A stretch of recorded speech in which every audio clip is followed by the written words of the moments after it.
how to use Google Plus communities for private content curation. Hi, my name's Krishna Day. You'll find me online at krishnaday.com. Today I want to show you a quick tip about how I'm using Google Plus communities to help me in terms of curating content, perhaps for ideas for blog posts that I want to write later, people I'd like to invite to do an interview with me on my visual content marketing show, or even hangouts that I've not yet had chance to watch or articles I've not had chance to read. Now I should say, if there's visual content, I use Pinterest a lot in terms of sharing content there, either to secret boards for me to come back to, for example, as I mentioned before, for blog post ideas, or sharing onto boards that I'm actually curating.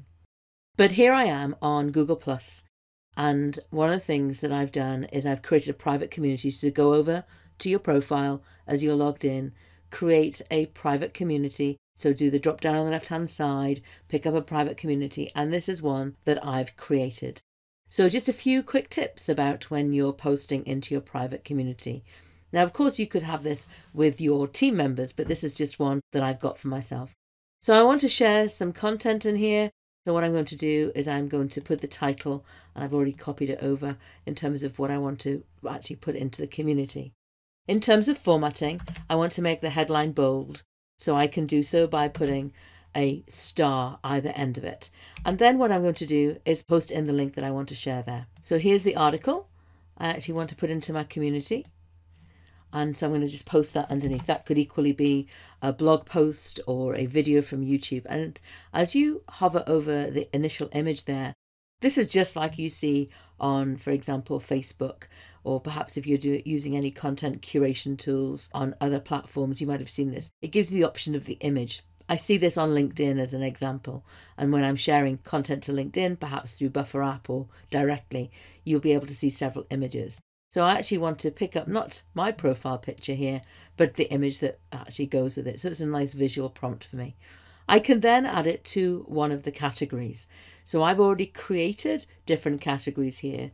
So I might have it under discussion or blog post ideas, or for example, videos that I want to watch. Here I'm going to put it under Krishna's tips. And now I'm going to share it. That content is now going to be curated into one of the categories that I have here on my Google Plus community.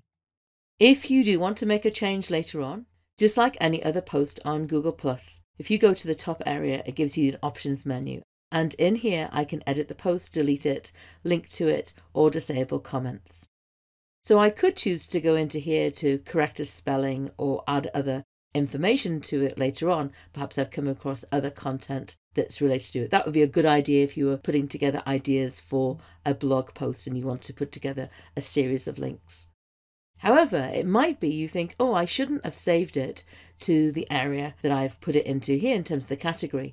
So as you can see, if I hover over, I don't actually have to go into the edit area. I can just move it. So if I want to, I can move it over to blog post ideas, and I'll then get a notification to say that the post has been successfully moved. So now that's a prompt for me to actually think about writing a blog post about some content that I've actually shared on Google+. It happens to be my content. It could equally have been somebody else's content that I've been following. So I hope you found that tip of assistance in terms of how you could use Google Plus communities for your own productivity and curation. Don't hesitate to come and join me over on Google Plus. You'll find me on my personal profile at krishnadayonline.com. That's a quick way to get to my Google Plus profile, or circlekrishna.com for my business account. Follow my YouTube videos over at youtube.com/KrishnaDayOnline.